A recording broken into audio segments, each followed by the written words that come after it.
What's going on, guys? So it is Friday, May 27th. We've got Memorial Day weekend upon us. 3-day weekend, which means the markets will be closed on Monday in observance of the holiday. So here's what I'm expecting for today. As normal, we see a 3-day holiday, and we actually do tend to see a lot of the stocks take a pullback. But here's the big difference in this week compared to any other holiday we've seen as of late. What we've seen recently is a 7 and 8 week bear turn on the overall indices. They have been going down and down and down for a consecutive 7 weeks and 8 weeks. I think this week's going to be slightly different. With the current situation we are sitting in, we are green. All three indices are currently green on the week. This might be the first green finish we have seen, like I said, in almost 2 full months. So I do think we're going to see a little bit of an uptick today in the overall indices, which we should see an uptick in the overall tickers, including metamaterials. Now, I was calling for a pullback the other day. I was expecting to see it drop back down towards that 61% retracement line, and we almost tapped it, and we were able to maintain that level, finishing actually just slightly red yesterday, not too terribly bad. Ortex, of course, is still sitting at 100% utilization, and I do believe that cost to borrow on average throughout the day yesterday, the intraday number was right around 160, 165%, something like that. We are sitting at right around 47%, I believe, is what I saw on the Ortex actual cost to borrow. So yeah, everything's increasing. It's getting more and more expensive to actually borrow this stock.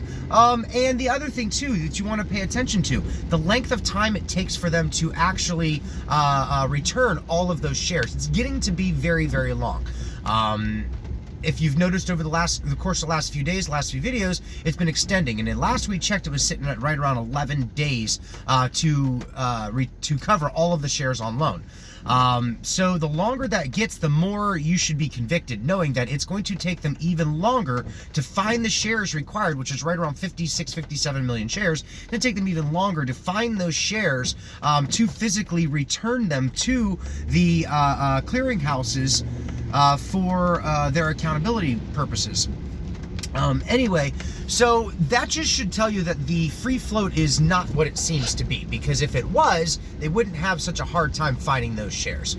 Anyhow, Ortex is Fintel has pulled back a little bit on the short squeeze score last I checked. We were sitting around number 23 of the 5,500 stocks on that list. Not a big deal. I've said it many times over. We really don't want to be at the top of that list.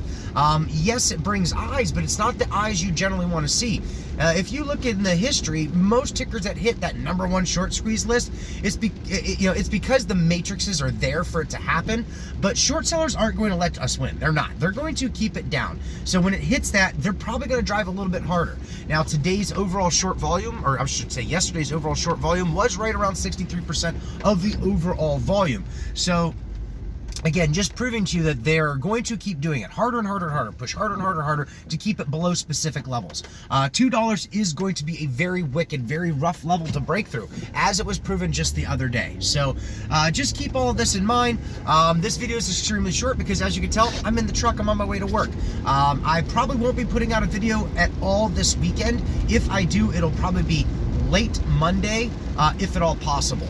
Main reason being, again, Memorial Day weekend. My family and I have a lot of plans. We're going to be doing a lot of things, so I don't know if I have the time to produce a video. With that being said, just know what you hold.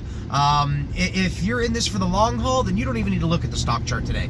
If you're in this for a quick swing trade, do a little bit of DD.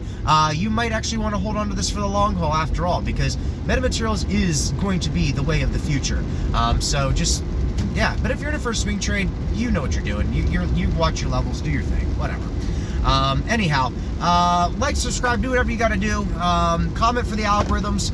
With that being said, I'm out, guys. Peace.